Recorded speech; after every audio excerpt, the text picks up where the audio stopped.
Our detailed bulletin of Ntv at 1. My name is Malcolm Sima. Let us look at this afternoon's headlines first. Sub-Rule 2 of Rule 79 provides for enlargement of the period. Go to the Court of Appeal. The Supreme Court tells Lukwago as dismissal of his application means that he still stays out of the Lord Mayor's office.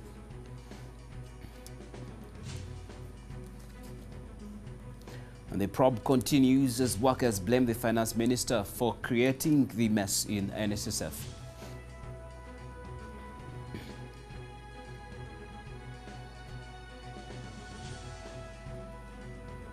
Also coming up, chaos reigns as police in the Liberian capital fire live rounds and tear gas to disperse a crowd protesting over the quarantine.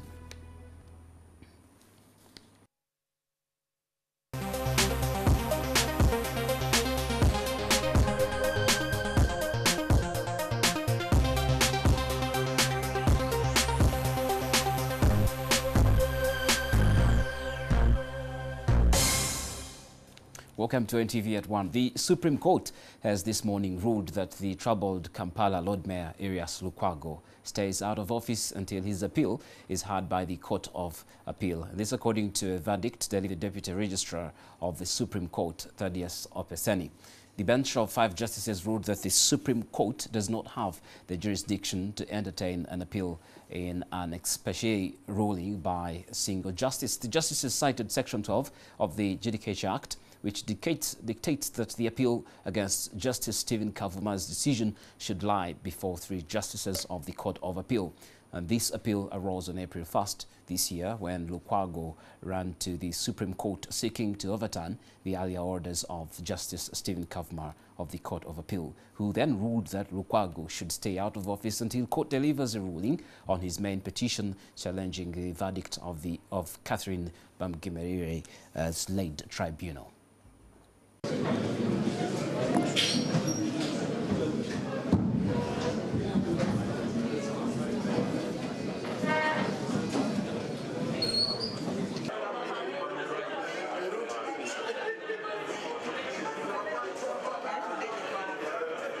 I'm not surprised that the ruling is full of contradictions, because on the one hand they are saying the order of Justice Kavuma was null and void because as a single justice he was not seized with the jurisdiction to issue an injunction or to stay the order issued by Justice Lydia Mugambe, that he had no powers, because they have looked at the law and said he had no powers to do that.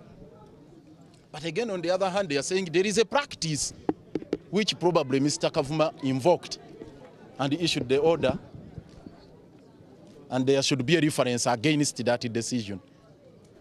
I maintain that justice delayed is justice denied. There is no justification whatsoever for their lordships in delaying to deliver this ruling for all that long, because we were seeking for an injunction. We are seeking for stay of the implementation of the orders of justice and so on and so forth. That matter ordinarily is heard expeditiously and the ruling is given. So they have given no reason as to why they delayed to deliver the ruling. But I respect them so much. I hold them in high esteem. I have no choice but to follow their order. Erias Lukwago there. Now, living healthy is something that many take for granted, but in a bid to promote good health among people, the Aga Khan University Hospital is organizing a free medical camp targeting over 200 clients. The camp is scheduled for the 30th and 31st of August, and some of the services that will be offered include the 3D ultrasound scan for pregnant women, and there will also be children's checkups, free dental checks, consultation with doctors, HIV testing, physiotherapy, and random blood sugar testing. Let's have a report.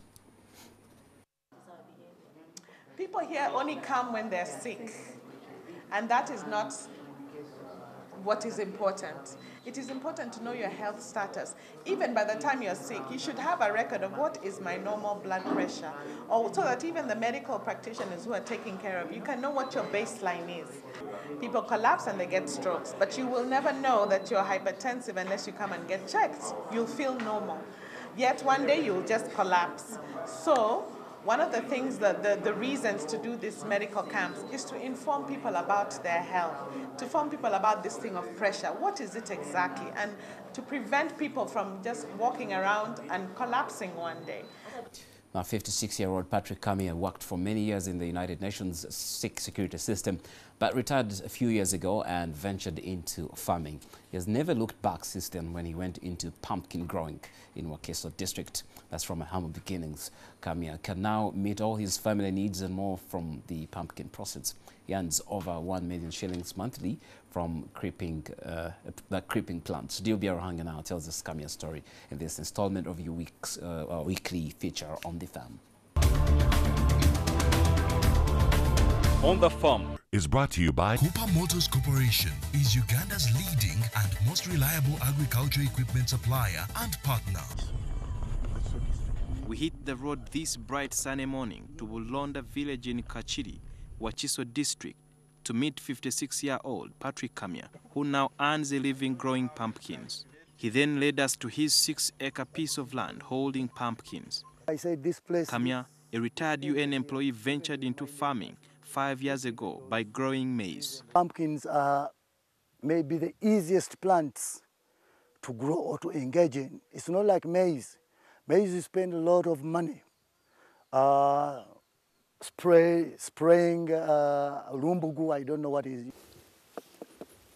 He diversified with pumpkins 3 years ago and used up less than a kilo of seeds. You put like 4 seeds, and then after germinating, after coming out, you pluck out what you don't want, and you leave too.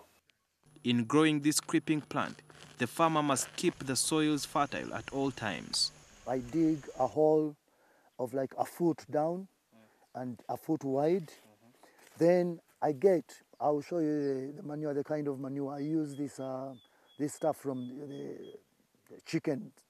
So I get like 2 scoops of spades in each hole. I see it has roots all over, like every stem, every leaf where it is, there are roots. So are those roots useless, or what matters is where the origin is, where the first seed landed? Actually, both matters, because I'm seeing it here. Because really the fertility of this plant is from where it comes from, the hole where you planted it. But again, also these roots here, they help it because it's not stable, it's not like a cassava. Kami explains that it's not good to grow pumpkins alongside other plants since they are leafy and need a lot of space to spread. You just like, you see this place here there is nothing, so you direct it, you put it here. So this one, when it rains and it can really go wherever it can just move very freely. Periodic weeding is also important and must be done carefully. You've got to use your hands, like, hands only to remove the weed. Don't tamper with this. Also, while around the farm, it's hard here on the outside, but inside it's just a hole. In a good season, Kamia harvests. Organizations like a FACOM, they tell you that maybe the challenge that, dig bosses into of drugs we use. That one is spray. Business kind of a fresh, clean day. This message is brought to you by Uganda Bureau of Statistics. On the next episode, brought to you by At Orange, we know you want to do more on the internet. That's why we bring you happy hour day and night. On the next episode of Tuwaye.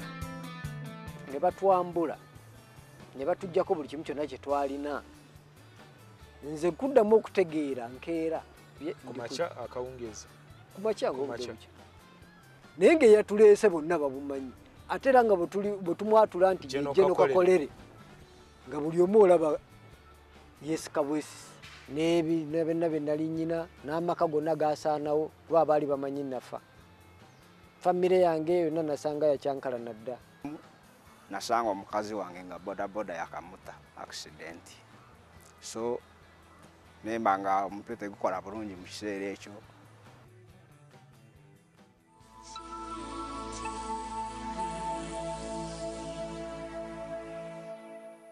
can download movies at the lowest prices, another fun with Orange. In the National Social Security Fund, and the 5-member committee that started work last Friday is looking at, among other things, claims of nepotism and discrimination in the recruitment of staff at the fund and the legal purchase of meme shares. We have a report.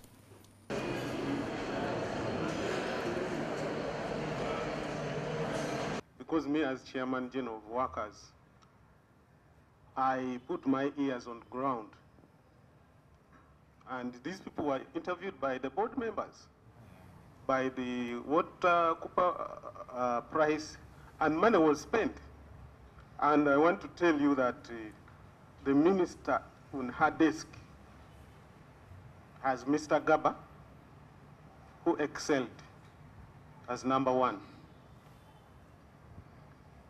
for MDship. If there's a problem, let the minister come out and tell us, instead of leaving the fund for people to getting that to gamble. It's a serious. There is now direct governance by the minister in the fund. First of all, as you are aware, all these ministries, if an organization is under its ministry, the docket, there must be a directorate responsible for that particular organization. But honorable members, Madam Chair, I want to inform you that NSSF has not even a desk in the Ministry of Finance.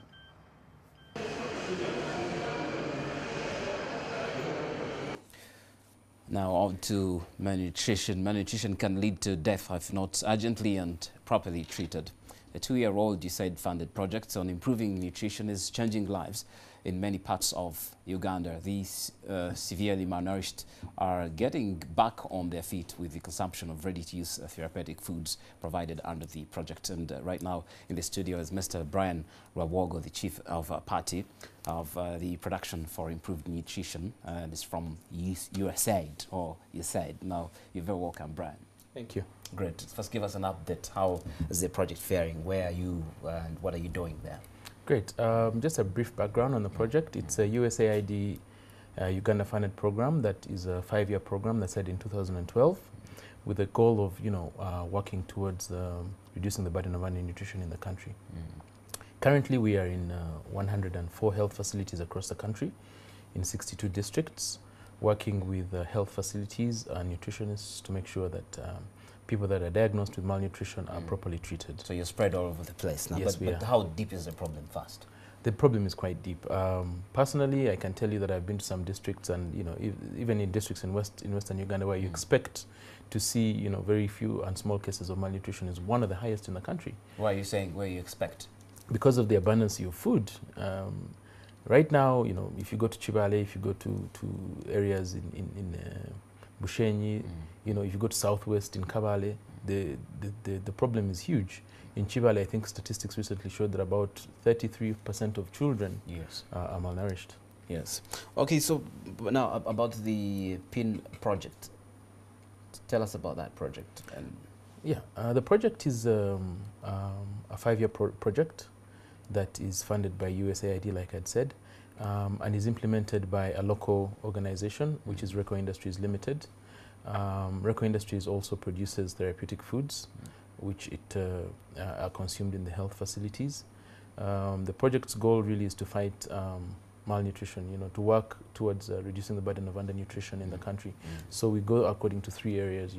One is developing the supply chain, the second is providing the actual foods, and then third is talking about nutrition and farms and smallholder. I mean, viewers must also be informed that Reco is not the Reco of mattresses, but this time around. Yeah, Reco wears many hats, yes. Okay, so but now the ready-to-use therapeutic foods, what are those?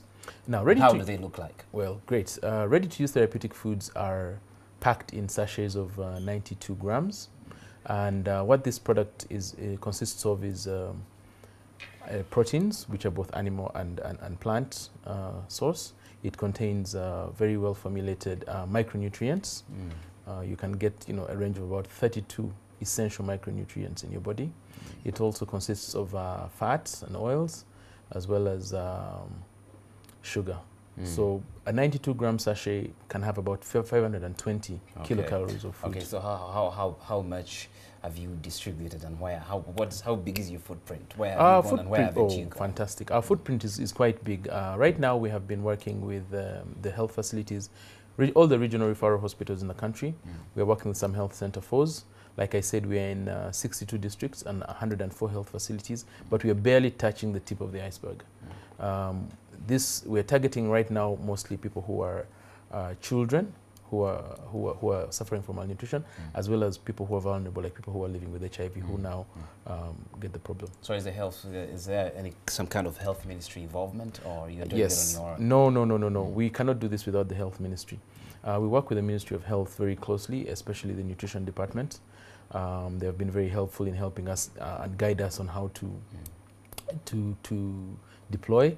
The Ministry of Health has what they call nutrition assessments and counseling programs that they carry out through the health facilities. So we ride along these NACS and IMAM, which is Integrated Management of Acute Malnutrition, to help. It's part of what we do. We feed into these programs to help the treatment of malnutrition. Okay, some challenges that you're finding along the way? Yes, absolutely. You know, we do have some challenges as a program, especially in the health facilities, where some of the staffing issues that we find, we're trying to work through those. We're giving them some training, but then there's a lot of movement, between staff.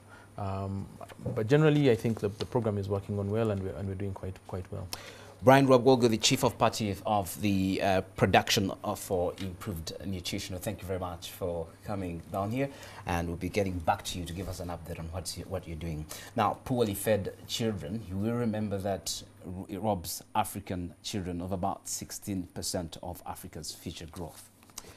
That's what it is like. So, more food on the table now. 4 people are in police custody following their arrest on Tuesday morning for attempting to rob Orient Bank's branch in Kabalagala.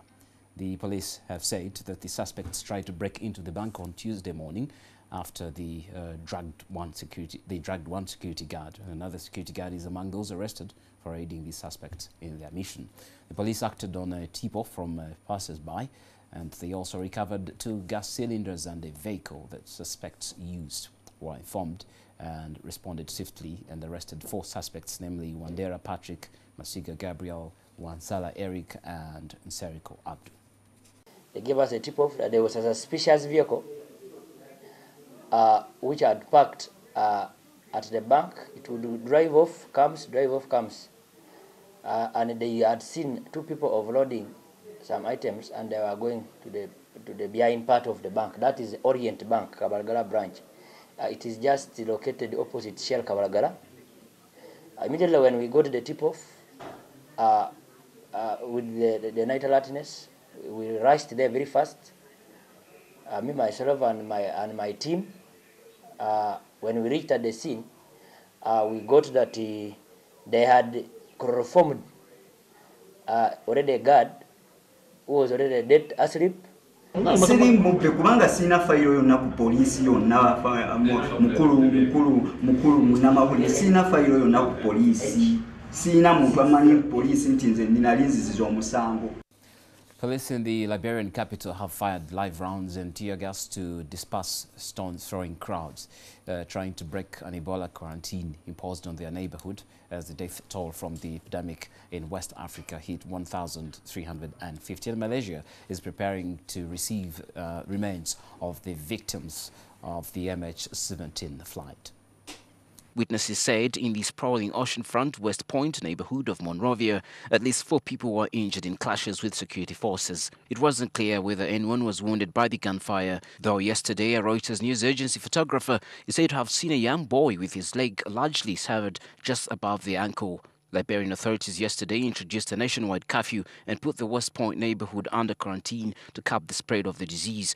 The World Health Organization said that the countries hit by the worst ever outbreak of the deadly virus were beginning to suffer shortages of fuel, food and basic supplies after shipping companies and airlines suspended services to the region. The epidemic of the hemorrhage fever, which can kill up to 90% of those it affects, is ravaging the 3 small West African states of Liberia, Sierra Leone and Guinea. It also has a toehold in Nigeria, Africa's biggest economy and most populous country. And Malaysian officials say the remains of 22 Malaysian Airlines Flight MH17 crash victims will be flown home from the Netherlands today and arrive in Malaysia tomorrow, Friday morning. The officials from the Prime Minister's office said the remains would be in 18 caskets and 4 receptacles containing ashes. The remains included that of a non-Malaysian citizen. Officials also say the documentation process for the 22 victims was expected to be completed Tuesday, including ensuring that all the remains went through the handling process and received the approval of the Dutch government before being allowed to be flown back to Malaysia. Let us look at sports now. Liverpool are in talks with AC Milan to sign former Manchester City striker Mario Balotelli.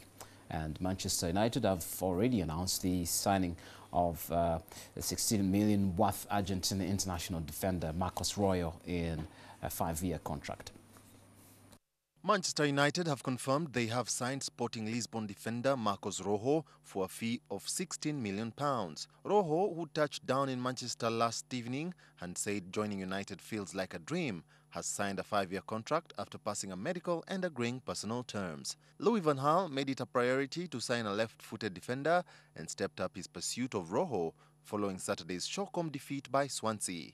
The Argentine will wear the number 5 shirt. Liverpool are making a surprise U-turn after inquiring about Mario Balotelli on loan. Brendan Rodgers had said Liverpool would categorically not be signing the errant Italy striker last month, but has had a change of heart. Rodgers is now exploring the possibility of bringing the 24-year-old to Anfield after growing frustrated in the pursuit of other targets. Mario Balotelli, is it the kind of more sports as it is happening once he's already on set and